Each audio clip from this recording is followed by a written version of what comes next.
AITA for refusing to sign over my workshop to my parents after they faked multiple family emergencies? I, 28M, have been designing and building prosthetic limbs for the past 6 years.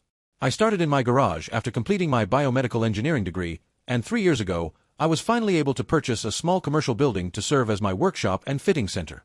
It's not much, about 2,400 square feet in an industrial park, but it's mine. I saved every penny, took out a small business loan, and built it into something I'm genuinely proud of. My specialty is pediatric prosthetics. Kids grow fast, which means they need new limbs constantly, and most families can't afford to keep up. I work with insurance companies, yes, but I also do a significant amount of pro bono work. Last year alone, I fitted 17 children with custom prosthetics at no cost to their families. I've watched kids take their first steps. I've seen teenagers play sports for the first time. A 9-year-old girl named Maya drew me a picture of herself running that still hangs above my workbench. I'm telling you all this because I need you to understand what this workshop means to me. It's not just a building. It's not just equity. It's the physical manifestation of everything I've worked toward. My parents, 56M, 54F, have never understood this. They run a marketing consultancy together, have for about 20 years now. They've always viewed my career choice as a waste of my potential. You could be making 6 figures in tech, my father has said more times than I can count. Instead, you're playing with plastic legs for charity cases. My sister Emma, 26F, works as a brand ambassador for various companies. She's conventionally attractive, charismatic, and has always been the golden child.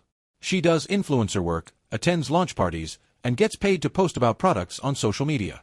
My parents have always been openly prouder of her career than mine, despite the fact that I literally help people walk again.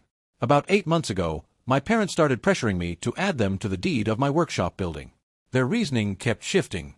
First, it was, for estate planning purposes. Then it became, to help with your taxes. When I pushed back, my father got angry and said I was being financially irresponsible by not diversifying ownership. I said no. Repeatedly. Then the emergencies started. In January, my mother called me sobbing, saying my father had collapsed at work and was being rushed to the hospital. I dropped everything, literally dropped a prosthetic leg I was calibrating, and drove 45 minutes to the hospital she named. When I arrived, there was no record of my father being admitted. I called my mother in a panic and she said, "Oh, it was a false alarm. He's fine. But since you're out, why don't you come by the house? We should talk about the workshop." In February, Emma called to tell me our grandmother had fallen and broken her hip. Grandma Ruth is 82 and lives alone, so I immediately started making arrangements to drive the 3 hours to her house. Halfway there, Emma called back and said it was a miscommunication and Grandma was fine. Then she asked if I'd reconsidered the deed situation. In March, my father texted me that he'd been diagnosed with early-stage prostate cancer and needed me to come home immediately to discuss the family's future. I took 2 days off work. When I arrived, he seemed perfectly healthy. When I asked about the diagnosis, he waved his hand and said the doctor had walked it back, but that we should still talk about getting my affairs in order, by which he meant the workshop deed. In April, my mother claimed she'd been in a car accident and was stranded on the highway. I drove an hour in the rain to find her sitting in a coffee shop, completely unharmed. "The tow truck came faster than expected," she said. "But while I have you here..." Each time, the conversation circled back to the workshop. Last month, I finally lost my patience. Emma showed up at my workshop unannounced with documents already prepared, a quitclaim deed that would transfer the building to a family LLC controlled by my parents. She said I was being selfish and ungrateful for everything they'd done for me. She said the family needed to consolidate assets for tax purposes. She said I was tearing the family apart. I asked her to leave. She refused. I asked her again. She started crying and said I was choosing strangers with missing legs over my own family. I called the police. She left before they arrived, but not before screaming at me in the parking lot that I was dead to her and dead to our parents. My parents have since sent me multiple texts calling me cruel, heartless, and mentally unstable. My mother said I clearly have serious psychological problems if I'm willing to destroy my family over a building. My father said I'm a disappointment and always have been. I haven't responded. Here's where I might be the asshole. I've started documenting everything. Every fake emergency. Every manipulative conversation. I've even pulled phone records showing the pattern of calls and the subsequent conversations about the deed. Part of me feels like I'm being paranoid and vindictive. Part of me feels like I should just give them what they want to keep the peace. They're my family. Maybe they really do have a legitimate reason for wanting this, and I'm just too stubborn to see it. But another part of me, the part that watched Maya take her first steps on the legs I built her, refuses to hand over the thing I've worked hardest for to people who have shown me nothing but contempt for years. So, Reddit. Am I the asshole for refusing to sign over my workshop to my parents, even if it means losing my entire family? Update. Thank you everyone for the overwhelming support. I've read every comment, and many of you encouraged me to dig deeper into why my parents want this building so badly. A few of you with legal and financial backgrounds suggested their behavior didn't make sense for simple tax planning. I did some digging. I'm not ready to share what I found yet, but I will say this: some of you were right to be suspicious. This goes deeper than family drama. I'll update when I have more concrete information. Update 2. I found out why they want my workshop, and it's worse than I ever imagined. It's been 3 weeks since my original post, and I promised an update. I'm still processing everything, so please bear with me if this is disorganized. After reading the comments on my original post, I took the advice of several Redditors and consulted with a lawyer. Not a family lawyer, a business attorney who specializes in fraud cases. I explained the situation, showed her the documentation I'd gathered, and asked if there was any legitimate reason my parents might need my workshop building this urgently. Her name is Diane, and she's been practicing for 22 years. She looked at my documentation for about 15 minutes before she said, "Paul, I don't think this is about tax planning. I think your parents are in serious trouble, and they're trying to use your property to dig themselves out." She recommended I hire a forensic accountant to look into my parents' business. It felt extreme, like I was declaring war on my own family, but I'd already lost them, hadn't I? They'd made it clear I was dead to them. So I agreed. What the forensic accountant found was devastating. My parents' marketing consultancy, which they've run for 20 years, has been hemorrhaging money for the past 5. They took on bigger and bigger clients to compensate, and somewhere along the way, they started cutting corners. Then they started crossing lines. The forensic accountant identified at least 7 clients whose campaign funds were misappropriated. My parents would receive large sums for advertising buys, digital campaigns, and promotional events, then pocket significant portions while delivering substandard work or, in some cases, no work at all. They created fake invoices, shell vendors, and elaborate paper trails to hide the theft. We're talking about approximately $2.3 million over 5 years. Here's where my workshop comes in. My parents needed a place to park money that couldn't easily be traced back to them. Real estate is perfect for this, especially commercial real estate owned by a family member who isn't directly involved in the business. If they could get me to sign over the deed, they could use the building as collateral for loans, fold it into their shell company structure, and create another layer of obfuscation between themselves and the stolen funds. They weren't trying to steal my building because they were greedy. They were trying to steal my building because they were desperate. Their entire house of cards was about to collapse, and they needed my legitimate business to prop up their illegitimate one. My sister Emma's involvement goes deeper than I initially realized. She wasn't just pressuring me on their behalf, she was actively participating in the scheme. Several of the brands she, ambassadors, for were actually shell companies my parents created. They'd pay her fake partnership fees, she'd create social media content for products that didn't exist or barely existed, and the money would cycle back through the family. It was a sophisticated laundering operation disguised as influencer marketing. When I discovered all this, I sat in Diane's office and cried. I cried because my parents had looked me in the eye and faked medical emergencies to manipulate me. I cried because my sister had called me selfish for choosing strangers with missing legs over family, while she was actively helping defraud real people out of real money. I cried because every criticism they'd ever leveled at me, that I was naive, that I was wasting my potential, that I was financially irresponsible, was projection of the highest order. And then I got angry. Diane connected me with a federal prosecutor. I learned that one of my parents' clients had already filed a civil complaint, and the FBI had opened an investigation 2 months prior. They'd been building a case but struggling to trace the money. The information I provided, the fake emergencies, the pressure to sign over the deed, the forensic accountant's report, filled in crucial gaps. I cooperated fully with the investigation. I turned over every text message, every email, every piece of documentation I'd gathered. I provided testimony about the pattern of manipulation and the specific requests they'd made regarding my property. 2 weeks ago, federal agents executed search warrants at my parents' home and business. They seized computers, financial records, and evidence of the shell company network. My father was arrested at his office. My mother was arrested at home. Emma was arrested at a brand event that turned out to be another fake photo op for a non-existent product. All three have been charged with wire fraud, money laundering, and conspiracy to commit fraud. Additional charges are pending. I found out about the arrests from a news alert on my phone. I haven't spoken to any of them. I don't know if I ever will. Here's what I keep coming back to. While they were scheming to use my building to hide stolen money, I was fitting a 12-year-old boy named Thomas with his first above-knee prosthetic. While my mother was faking a car accident to lure me into a conversation about the deed, I was helping a veteran named Marcus adjust to a new myoelectric arm. While my sister was screaming at me in my parking lot, I was teaching a 6-year-old girl named Isla how to run on her new leg. They wanted to cut me off at the knees while I was helping other people stand. I don't know what happens next. The case will take months, possibly years, to work through the courts. I've been advised not to discuss specifics publicly, but I wanted to update everyone who supported me through this. To everyone who told me to trust my instincts, thank you. To everyone who encouraged me to dig deeper, thank you. To everyone who said my work matters, thank you. I needed to hear it. I'll update again when there's more to share. Update 3. 3 months later. Justice, media, and an unexpected letter. It's been 3 months since my last update, and so much has happened that I barely know where to start.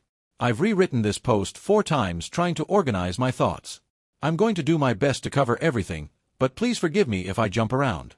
The legal outcome. My parents' case moved faster than anyone expected. The evidence was overwhelming. The forensic accountant's report, the FBI's independent investigation, and testimony from multiple defrauded clients created an airtight case. My parents' attorney tried to negotiate a plea deal, but the prosecutor pushed for maximum accountability given the scope of the fraud and the sophistication of the scheme. Last month, my parents pleaded guilty to federal wire fraud and money laundering charges. The judge sentenced them to 15 years in federal prison, with the possibility of parole after 7. They were also ordered to pay $2.8 million in restitution, slightly more than initially estimated due to additional victims who came forward after the arrests made news.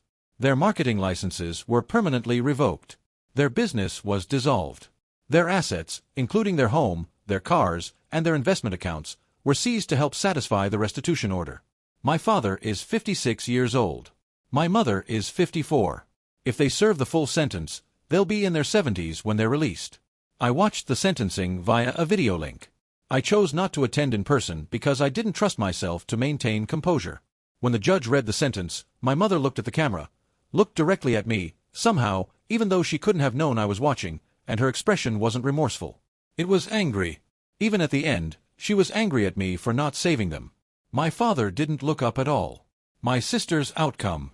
Emma's situation resolved differently.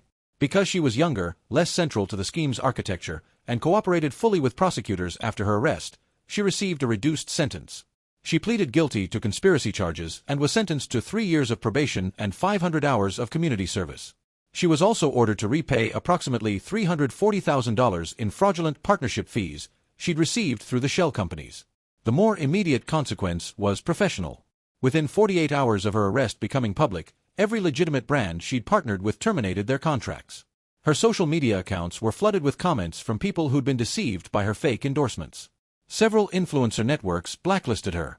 Her carefully constructed personal brand, the beautiful, successful, connected young woman, collapsed entirely. I learned from a mutual acquaintance that she moved out of her expensive apartment and into a friend's spare room. She deleted most of her social media. She took a job at a call center to start paying her restitution. I didn't feel good about any of this. I didn't feel victorious. I just felt tired. The media. This is the part one didn't expect. After my parents' arrests, several journalists covering the story discovered the nature of my business. One reporter, a woman named Catherine who writes for a national news outlet, reached out to ask if I'd be willing to do an interview. Not about my parents, about my work. I almost said no.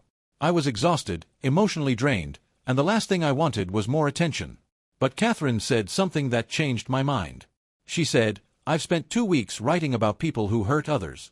I'd like to write about someone who helps them." The interview ran 6 weeks ago. Catherine spent 3 days at my workshop, watching me work, talking to clients, and learning about the prosthetics industry. She interviewed Maya, the 9-year-old who drew me that picture, and her mother. She interviewed Thomas, the 12-year-old with the above-knee prosthetic, who's now playing soccer.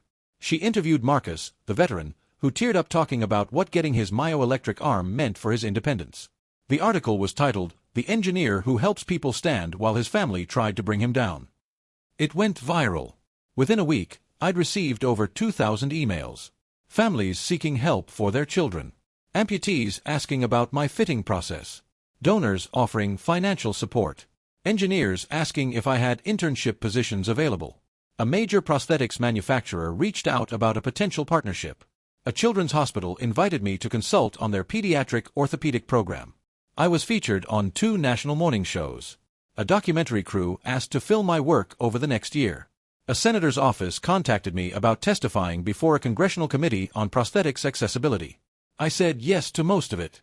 Not because I wanted fame, I truly didn't, but because every piece of coverage translated directly into resources for the people I serve. The partnership with a manufacturer will allow me to reduce costs by about 30%. The hospital consultancy will help me train more engineers in pediatric specialty. The donations have funded prosthetics for 11 additional children so far, with more in the queue. For years, my parents told me my work was a waste. Now that work has become something bigger than I ever imagined, and they'll spend the next decade and a half in prison unable to diminish it. The letter. This brings me to the part I've struggled most to write about. 3 weeks ago, I received a letter from Emma. It was handwritten, 8 pages long, and arrived with no return address. I've read it perhaps a dozen times now, and I still don't fully know how I feel about it. I'm not going to share the entire letter, some of it is too personal, but I want to share the parts that mattered most. She started by acknowledging that she had no right to ask for my forgiveness and wasn't writing to request it. She said she wanted me to understand something she'd only recently understood herself. "We were raised to see you as a resource," she wrote. "Not as a person. Not as a brother. As something to be used. Mom and Dad talked about you the way business owners talk about underperforming assets. How to extract more value. How to redirect your potential toward their goals. How to leverage your achievements for their benefit." She wrote about specific memories, times I'd been praised in my presence but criticized behind my back. Times my successes had been reframed as evidence of my wasted potential. Times my parents had explicitly coached her on how to manipulate me emotionally because Paul responds to guilt. "I didn't question it," she wrote. "I should have. But when you're raised inside a system, you don't see the walls. I saw a brother who was stubborn, naive, and foolishly sentimental. I saw someone who needed to be managed for his own good. I never saw a person who was being systematically devalued by the people who were supposed to love him." She described her arrest, her public humiliation, and the first weeks of her probation. She described hitting bottom, sitting alone in a borrowed room, unemployable, with her face plastered across news coverage as a cautionary tale about influencer fraud. "I deserved it," she wrote. "I don't say that for sympathy. I say it because I finally understand what accountability looks like. I watched people lose their jobs because mom and dad stole from their employers. I watched families struggle because campaign funds meant for their businesses went into our pockets instead. I was part of that. I profited from that. And I told myself it was fine because it was family." She wrote about starting her community service, which she's completing at a non-profit that provides job training for people with disabilities. She wrote about meeting people who use prosthetic limbs, about watching them struggle with devices that don't fit properly or function reliably, about thinking of me every single time. "I called them strangers with missing legs," she wrote. "I said that to your face. I said you were choosing them over family. I didn't understand that you were choosing something real over something broken. You were choosing to help people who needed help. We were asking you to help people who were hurting others." The letter ended with an apology, not a request, she emphasized, but an offering. "I'm sorry for every fake emergency. I'm sorry for every guilt trip. I'm sorry for every time I called you selfish or ungrateful or crazy. I'm sorry for trying to take something you built so our parents could use it to hide something they'd stolen. I'm sorry for not seeing you as a person. I'm sorry it took destroying my own life to understand how thoroughly I tried to destroy yours." She didn't ask me to respond. She didn't ask to see me.